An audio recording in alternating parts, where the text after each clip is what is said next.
Sakit spokojne həyat sürmüşük. Elədir ki dostoyne həyat sürmüşük. Düşüncəmiz var, qanacağımız da var. Ona görə hər yanda sorağımız da var. Sadələrin sadəsi sadəyi, iyi biçən oğlanıq əhli badəyi. Səmimi qardaşlıq eləyən adamsan, nə yaxşı ki həyatda varsan bura. Bugünkü gün ad günündür, 100 yaşa. Hər bir arzular var, çatarsan bura. Səmimi qardaşlıq eləyən adamsan, nə yaxşı ki həyatda varsan bura. Bugünkü gün ad günündür, 100 yaşa. Hər bir arzular var, çatarsan bura. Hələ buradan gör nə qədər dostu var. Tramvayı qardaşlıq eləyir anar. Hər biri mərdanə olur doğuldu. Mahirlə əli də başqa olurdu.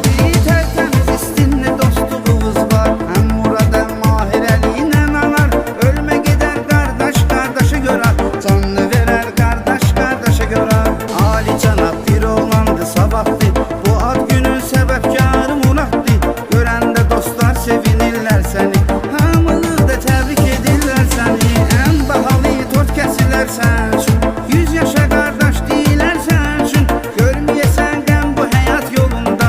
Dostların ətrafında sağ solunda.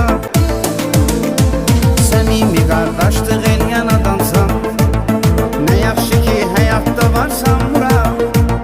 Bugünkü gün ad günündür, 100 yaşa. Hər bir arzular var, çatarsan bura. Səmimi qardaşlıq eləyən adamsan, nə yaxşı ki həyatda varsan bura. Bugünkü gün ad günündür, 100 yaşa. Hər bir arzular var, çatarsan bura. Nə yaxşı ki həyatda varsan bura. Hər bir arzular var, çatarsan bura.